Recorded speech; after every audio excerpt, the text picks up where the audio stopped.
राधे राधे। आप सबको कैसे हैं आप लोग। नवरात्रि के चौथे दिन हम पूजन करते हैं माँ कूष्मांडा के। कूष्मांडा शब्द का अर्थ पहले हम समझते हैं। कू का मतलब होता है एक छोटा, ऊष्मा का मतलब होता है एक ऊर्जा, एनर्जी, जो कि हल्की गर्मी एनर्जी होती है। और अंडा मतलब होता है एक अंड, यानी ब्रह्मांड रूपी अंड, जो इस समूचे ब्रह्मांड की उत्पत्ति का कारण है। वो महादेवी है माँ कूष्मांडा, जो कि संपूर्ण संसार की रचयिता है। तो आइए उनकी कथा को जानते हैं। तो ये उस समय की बात है जब मैंने कल आपको माँ चंद्रघंटा की कथा बताई थी, जिसमें जटुकासुर नाम का एक असुर था। उसने क्या क्या किया, कैसे कैसे किया, और माता ने उसका अंत किस प्रकार से किया। उसके बाद दो और असुर पैदा हुए थे, जिनका नाम था माली और सुमाली। वो सुकेशा नाम के असुर के पुत्र थे। उनकी माता देवावती थी। तो उन दोनों ने महादेव का भीषण तप और तपस्या करना आरंभ कर दिया, जिस तपस्या के प्रभाव से उनका शरीर इतना प्रकाशमय हो गया था कि संपूर्ण पृथ्वी चमकने लगी थी।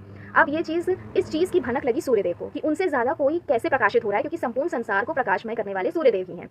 उसके बाद उनकी क्यूरियोसिटी, उनकी जिज्ञासा इतनी बढ़ गई कि वे अपना जो उनका स्थान है, जिस स्थान से वो संपूर्ण प्रकृति पर अपनी एनर्जी फैलाते हैं, उसको एक बैलेंस प्रोवाइड करते हैं, उससे वो हिल गए, जिसकी वजह से बहुत ज़्यादा नुकसान हुआ पृथ्वी को। बहुत चीज़ें उतल पुतल हो गई, सब कुछ नष्ट सा होने लग गया। लेकिन सूर्यदेव अपनी जिज्ञासा पर काबू न कर सके और उन दो महान असुरों की तपस्या देखने के लिए चले गए। अब जब वे वहां पहुंचे तो सूर्यदेव का जो तेज था वो इतना ज़्यादा था कि वे दोनों असुर जलकर राख हो गए, भस्म हो गए, एक राख में परिवर्तित हो गए दोनों के दोनों। इस बात से महादेव बहुत कुपित हो गए कि एक तो उनकी आराधना चल रही थी, दूसरा अपराध ये कि किसी तपस्या किसी की इस तरीके से भंग हुई, तीसरी उन्होंने अपराध नहीं किया था फिर भी ऐसा कुछ हुआ, चौथी कि सबसे बड़ी बात तो ये थी कि सूर्यदेव अपनी जगह से हिल गए थे, जो कि सृष्टि में जो इम्बैलेंस हुआ उसकी वजह से महादेव को क्रोध ज्यादा आया था, जिसकी वजह से वो क्रोध सीमा ना कंट्रोल नहीं कर सके महादेव, और उन्होंने त्रिशूल से सूर्यदेव को भेद दिया, जिसके कारण सूर्य विहीन हो गई पृथ्वी।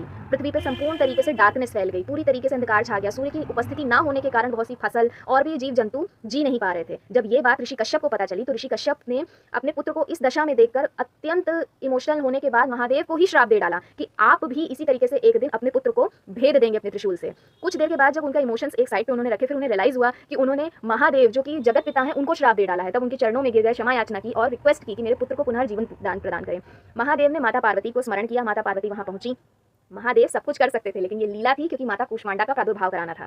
फिर माता पार्वती के अंदर से एक प्रकाशमय ऊर्जा प्रस्तुत हुई, जो कि थी माता कूष्मांडा। माता कूष्मांडा ने अपनी एनर्जी से एक बड़ा सा फायर बॉल बनाया, जो कि ब्रह्मांड में स्थित किया सूर्य की जगह पर, जिससे संपूर्ण ब्रह्मांड जो था वो सूर्यमान हो गया, सब जगह प्रकाश फैल गया, सब कुछ पहले जैसा बैलेंस हो गया। अब ऋषि कश्यप ने उनके चरणों में गिरकर प्रार्थना की कि मेरे पुत्र को जीवन दान दे। माता अदिति भी वहां पहुंच गई थी। उन दोनों ने मिलकर उन दोनों का स्तुति की, स्तवन किया। उसके बाद उनसे रिक्वेस्ट की कि मेरे पुत्र को जीवन की प्रेम भरी वाणी सुनकर माता ने कहा ठीक है, कोई दिक्कत नहीं है। उनको कहा कि एक छोटे से कलश में अपना रक्त, अपनी तपस्या से अर्जित किया हुआ रक्त, मतलब ऋषि कश्यप का जो तपोबल था, उससे उनका रक्त इकट्ठा करवाया छोटे से पॉट में, 1/4 हिसाब से। उसमें माता ने अपने अमृत कलश से अमृत डाला और ऋषि कश्यप से कहा कि इसका अच्छा मिक्सचर तैयार कीजिए। ऋषि कश्यप को बहुत अच्छा वनस्पतियों का ज्ञान भी था और वो वैद्य भी थे, इसीलिए उनसे ये कार्य करने को कहा। जैसा माता कहती गई वैसा ऋषि कश्यप करते गए। उसके बाद वो अर्घ सूर्यदेव को पिलाया गया, जिससे सूर्यदेव पुनः जीवंत हो गए और संपूर्ण सृष्टि जैसे थी वैसे ही स्थित रही। अब इसके बाद ये सब देखने के बाद जो सुकेशा थे, जिनके पुत्र भस्म हो चुके थे, वे और देवावती, ये दोनों माता के पास गए और अपने पुत्रों की राख उनको दिखाई। तब माता ने उन्हें भी आशीर्वाद दिया। उस राख का इस्तेमाल करते हुए माता ने एक एनर्जी क्रिएट की और देवावती के गर्भ में स्थित कर दी, जिससे वो महानसुर दोबारा से जीवंत हुए,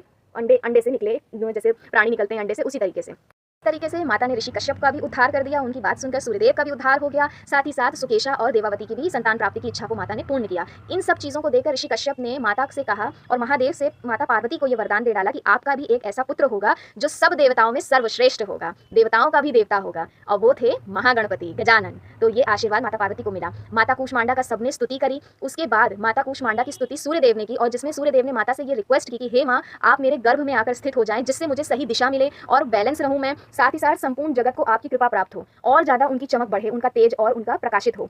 माता की ऐसी स्तुति की सूर्यदेव ने कि माता ने उन्हें भी वरदान दिया और उनके सेंटर ऑफ एनर्जी, जो सूर्य की सेंटर ऑफ एनर्जी है, उसमें जाकर के माता विराजित हो गई, जिससे सूर्यदेव की शक्ति और बढ़ गई और तरीके से वो संपूर्ण जगत में व्याप्त हुए और क्रिएशन इसी तरीके से बढ़ते चले गए, जिससे संपूर्ण जगत का कल्याण हुआ। माँ कूष्मांडा की स्तुति करने से हम हमेशा निरोग रहते हैं, हमें हमेशा एक अच्छी हेल्थ मिलती है। तो आइए हम माता कूष्मांडा का स्मरण करते हैं और जीवन में कॉन्फिडेंस, पीस, अच्छी हेल्थ और बीमारियों से लड़ने की ताकत प्राप्त करते हैं।